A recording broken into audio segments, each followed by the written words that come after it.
El Ministerio Conéctate a Jesús y el Centro de Tutorías y Clases Privadas TISU, la mejor alternativa ante los fracasos escolares, presentan desde Panamá, Puente del Mundo y Corazón del Universo, la serie Feliz para siempre para hoy lunes, título del programa, Fundamentos para la vida cristiana. Primera parte. Tema 1. La Biblia al día, sumérjase diariamente en las Sagradas Escrituras. Esta miniserie ofrece un encuentro fresco y aplicado con la palabra de Dios, nutriendo su alma y fortaleciendo su fe día tras día. Libro texto, la Biblia. Segunda parte. Tema 7. Guía de Educación Familiar Cristiana, explore los principios atemporales de la educación cristiana en el hogar. Descubra cómo cultivar valores bíblicos en su familia y construir un legado de fe para las futuras generaciones. Libro texto, la educación. Ahora, profe, vamos con el desarrollo del primer tema para hoy. La Biblia al día. Saludos, profe. Buenos días. Es un placer continuar con nuestra serie, Feliz para siempre, y hoy nos sumergimos en la agenda de los lunes con el tema número 1, la Biblia al día, enfocándonos en la fascinante carta de Pablo a Tito. Introducción a la carta de Pablo a Tito. La carta a Tito es una de las epístolas pastorales de Pablo, junto con 1 y 2 Timoteo. Se cree que fue escrita alrededor del año 63 después de Cristo, después de la primera prisión de Pablo en Roma. Esta breve pero poderosa carta está dirigida a Tito, un compañero de trabajo y discípulo de Pablo, a quien había dejado en la isla de Creta con la importante tarea de organizar las iglesias recién establecidas allí. La isla de Creta era conocida por sus habitantes con una reputación complicada, y las jóvenes comunidades cristianas necesitaban una dirección sólida y un liderazgo maduro. En este contexto, Pablo le escribe a Tito para darle instrucciones claras sobre cómo debía establecer ancianos dignos, combatir las falsas enseñanzas y enseñar a la congregación a vivir vidas piadosas en medio de un ambiente desafiante. Es, en esencia, un manual práctico para el liderazgo y la vida cristiana en la iglesia temprana. Resumen de la carta de Pablo a Tito. La carta se puede dividir en 3 secciones principales. 1. Requisitos para el liderazgo. Capítulo 1. Pablo comienza saludando a Tito y estableciendo su autoridad apostólica. Inmediatamente se enfoca en la necesidad urgente de nombrar ancianos y líderes calificados en cada ciudad de Creta. Pablo detalla las cualificaciones morales y espirituales que estos líderes deben poseer, enfatizando la importancia de la integridad, la sobriedad, la hospitalidad y la capacidad para enseñar y defender la sana doctrina. También advierte sobre los rebeldes y charlatanes engañadores que operaban en Creta, especialmente aquellos de trasfondo judío, y la necesidad de silenciarlos para proteger a la Iglesia de sus influencias corruptoras. 2. Enseñando vidas piadosas y la sana doctrina. Capítulo 2. En este capítulo Pablo instruye a Tito sobre cómo debe enseñar a los diferentes grupos demográficos dentro de la Iglesia, de acuerdo con la sana doctrina. Ancianos, deben ser sobrios, dignos y prudentes. Ancianas, deben ser reverentes, no calumniadoras ni dadas al vino, sino maestras de lo bueno, para que enseñen a las mujeres jóvenes. Mujeres jóvenes, deben amar a sus maridos e hijos, ser prudentes, castas, hacendosas, buenas y sujetas a sus maridos. Jóvenes, deben ser sensatos. Esclavos, deben ser obedientes a sus amos y mostrar buena conducta en todo, para honrar la doctrina de Dios. El propósito de esta enseñanza moral es que la gracia de Dios, que trae salvación, también nos enseña a renunciar a la impiedad y a los deseos mundanos, y a vivir con prudencia, justicia y piedad en este siglo, esperando la bienaventurada esperanza y la manifestación gloriosa de Jesucristo. 3. Deberes cívicos y conclusión. Capítulo 3. Pablo concluye la carta con instrucciones sobre cómo los creyentes deben relacionarse con las autoridades civiles y con la sociedad en general. Les insta a ser obedientes a los gobernantes, a estar dispuestos a toda buena obra, a no calumniar a nadie, a ser apacibles y amables, y a mostrar mansedumbre hacia todos. Recuerda que ellos mismos alguna vez fueron ignorantes y rebeldes, pero fueron transformados por la bondad y el amor de Dios a través del lavamiento de la regeneración y la renovación del Espíritu Santo. Reafirma que la fe en Cristo conduce a ocuparse en buenas obras. Finalmente, Pablo da algunas instrucciones personales a Tito sobre ciertos individuos y planes futuros, y cierra con saludos y una bendición. En resumen, la carta a Tito es una guía práctica para el establecimiento y el mantenimiento de una iglesia sana, donde el liderazgo es ejemplar, la enseñanza es sólida y los creyentes viven vidas transformadas que reflejan la gracia de Dios en la sociedad. Subraya que la fe genuina siempre se manifiesta en un carácter piadoso y en buenas obras.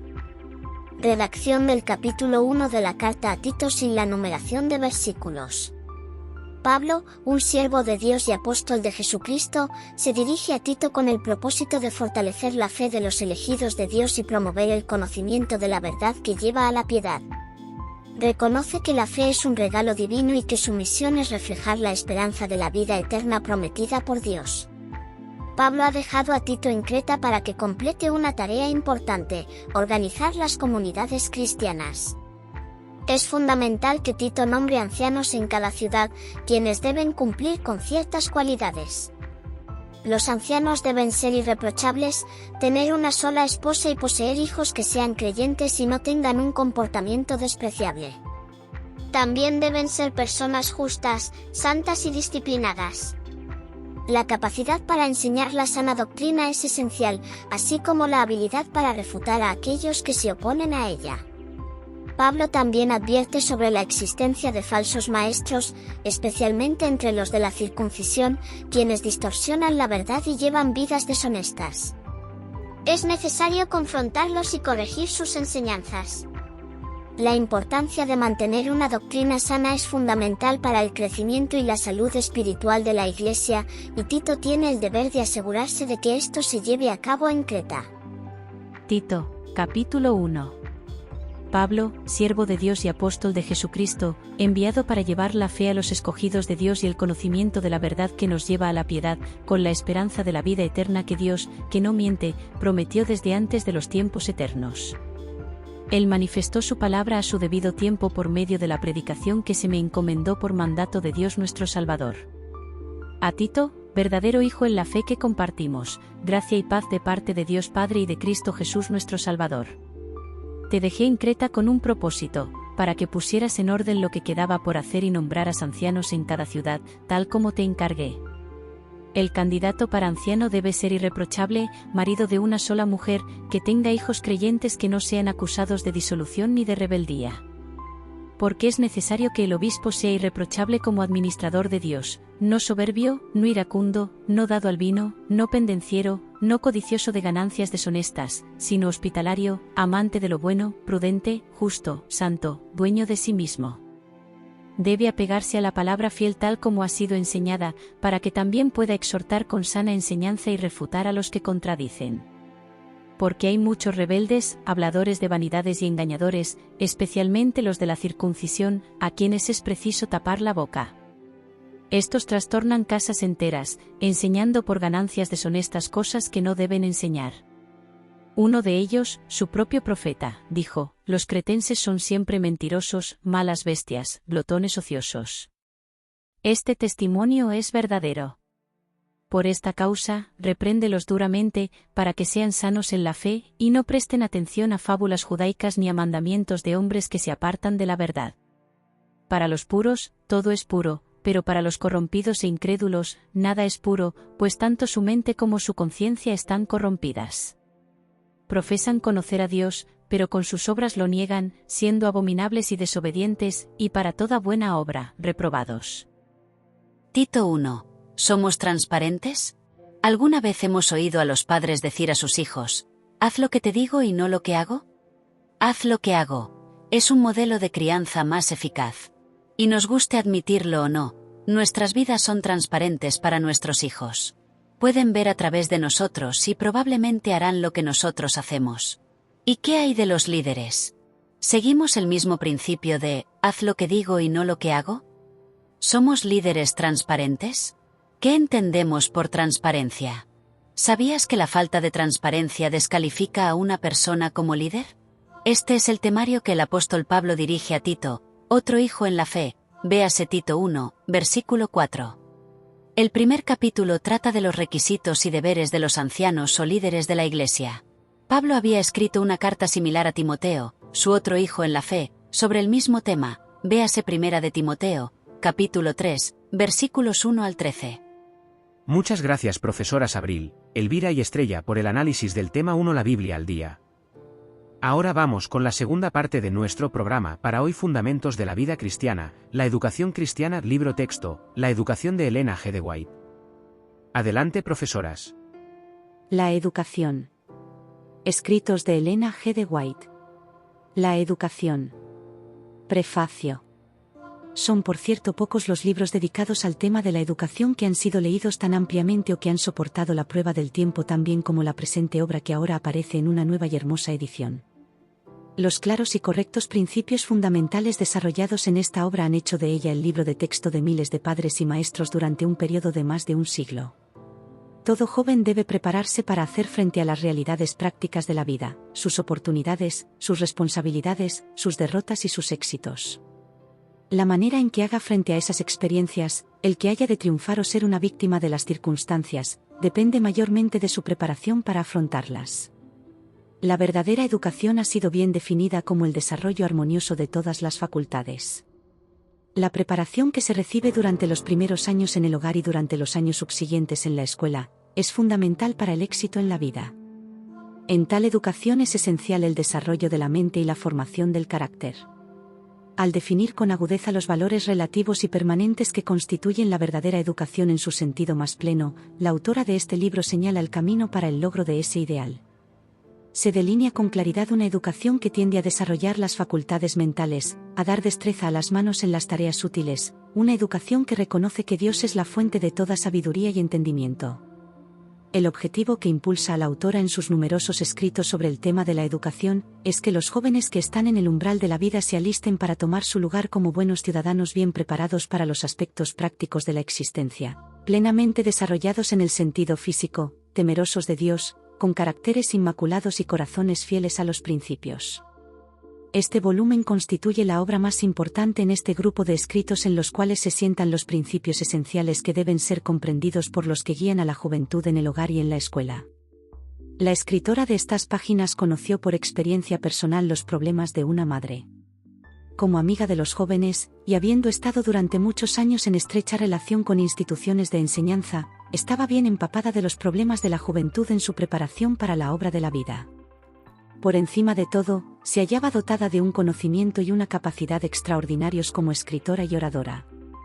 La influencia de este volumen no se ha limitado a los Estados Unidos, donde se publicó la edición del libro original en inglés, sino que se ha extendido a todos los continentes del mundo donde han visto la luz ediciones en diversos idiomas. Que esta nueva edición que aparece en castellano divulgue ampliamente los grandes principios de la educación y del carácter, es la ardiente esperanza de los editores y de los fideicomisarios de las publicaciones. De Elena G. de White. Muchas gracias, profesora Abril. Ahora vamos con el análisis de este texto, de la educación de Elena G. de White. Adelante, profesoras Elvira y Estrella. Mapa de intriga, preguntas generadoras. Antes de adentrarnos en el contenido específico, formulemos algunas preguntas que despierten nuestra curiosidad sobre este texto y su relevancia para la educación cristiana. ¿Por qué un libro sobre educación escrito hace más de un siglo sigue siendo considerado relevante hoy en día, especialmente para los principios de la vida cristiana? ¿Qué concepción de verdadera educación se presenta aquí y cómo se distingue de otras perspectivas educativas? ¿De qué manera específica la preparación mencionada en el texto, oportunidades, responsabilidades, derrotas y éxitos, se relaciona con los principios y valores cristianos? ¿Cómo se entrelazan el desarrollo mental, la formación del carácter y el reconocimiento de Dios como fuente de sabiduría en esta visión de la educación?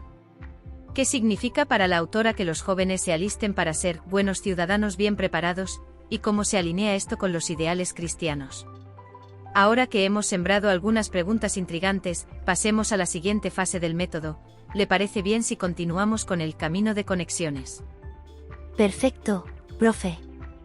Siguiendo nuestro método MCAG, avancemos al C, camino de conexiones, relaciones clave.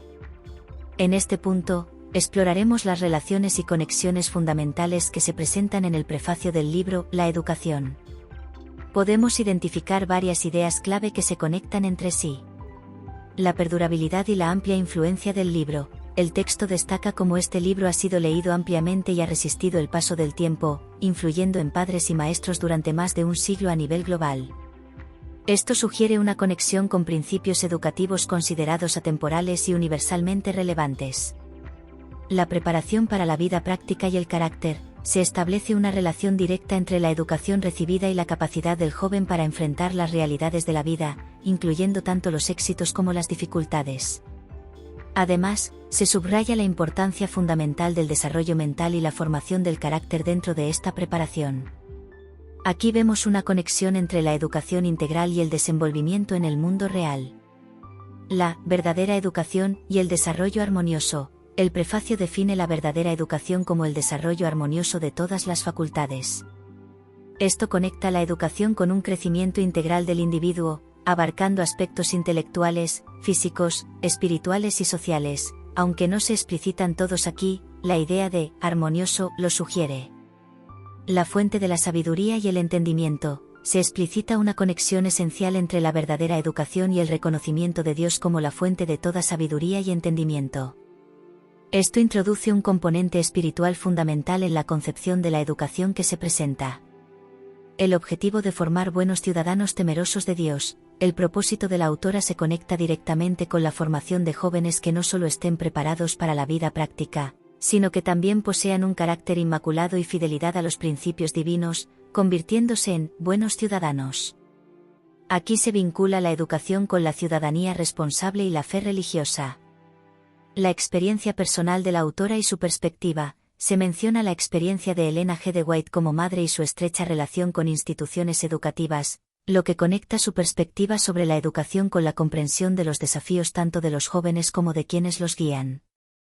Estas conexiones nos ayudan a ver cómo el prefacio establece un marco donde la educación no es solo adquisición de conocimientos, sino un proceso integral que abarca el desarrollo del carácter, la preparación para la vida, el reconocimiento de lo trascendente y la formación de ciudadanos responsables bajo principios divinos.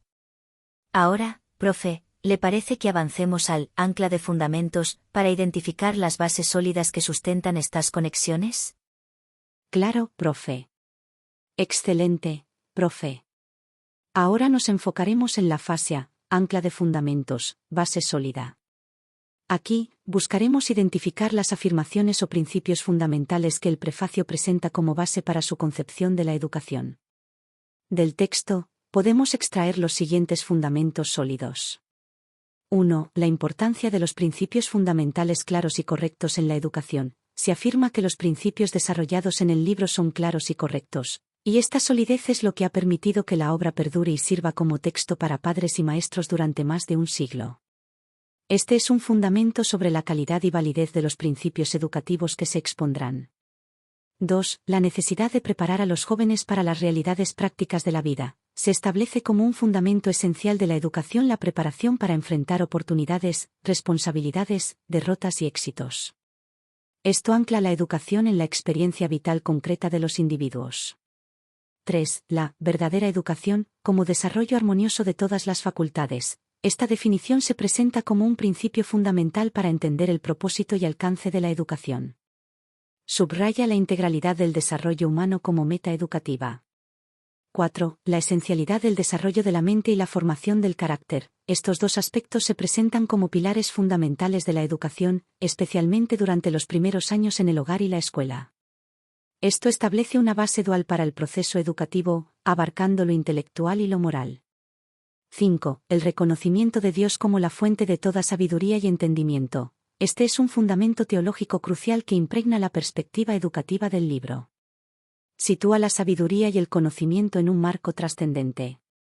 6. El objetivo de formar jóvenes como buenos ciudadanos, física y moralmente desarrollados, temerosos de Dios y fieles a los principios. Este ideal se presenta como el objetivo último que impulsa la obra. Establece un estándar integral para la formación de los jóvenes, abarcando dimensiones cívicas, físicas, morales y espirituales. 7. La autoridad de la autora basada en su experiencia personal y su conocimiento del ámbito educativo. Se presenta la experiencia de Elena G. de White como madre y su relación con instituciones de enseñanza como un fundamento que respalda su comprensión de los problemas de la juventud y su preparación. Estos fundamentos proporcionan una base sólida para la concepción de la educación que se desarrollará en el libro. Ahora, profe, estamos listos para buscar las joyas de insight que emergen de este análisis. ¿Continuamos? Gracias, estuvo excelente, profe.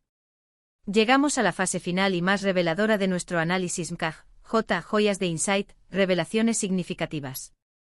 A partir del mapa de intriga, el camino de conexiones y el ancla de fundamentos que hemos explorado, podemos extraer las siguientes joyas o revelaciones significativas del prefacio de La Educación.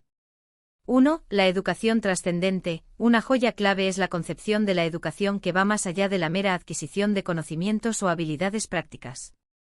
Se presenta como un proceso que busca el desarrollo integral del ser humano, abarcando la mente, el carácter y la dimensión espiritual, al reconocer a Dios como la fuente última de sabiduría.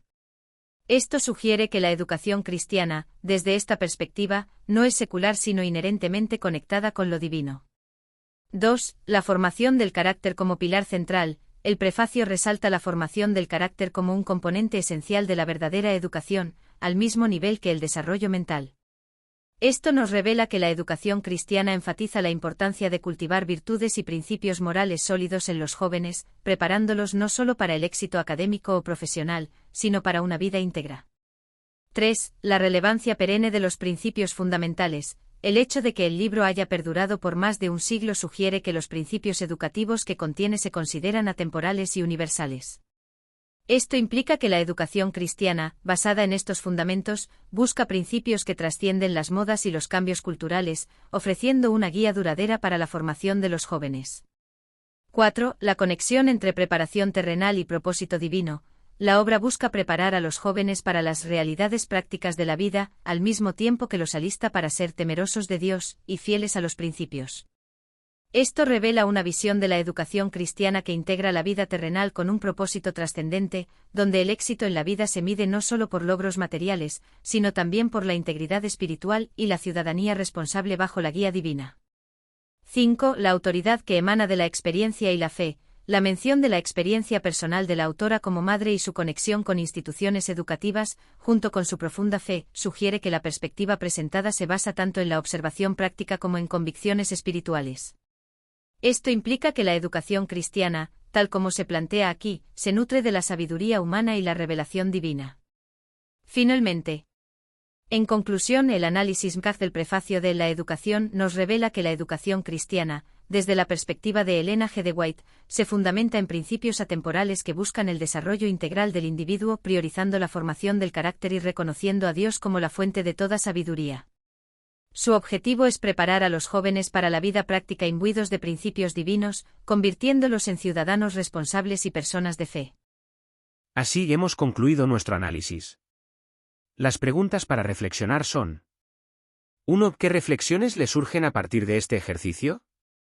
2. ¿Hay algún aspecto en particular que le gustaría profundizar? Déjenos saber en los comentarios y si le ha gustado. Gracias por su me gustó. Gracias a Dios primeramente y a todos los que se mantuvieron presentes en esta clase de Fundamentos de la Vida Cristiana, clase 209A de la serie Feliz para Siempre. Ahora cerramos con nuestro lema y el hermano José Moreno, fundador y diseñador del ministerio Conéctate a Jesús. Adelante, hermano Moreno. Bendiciones. Nuestro lema: al que el Señor llama, capacita. Al que envía, acompaña, siempre gozosos conectados a Jesús y al Espíritu Santo, a través de la Biblia, todos juntos, rumbo al cielo.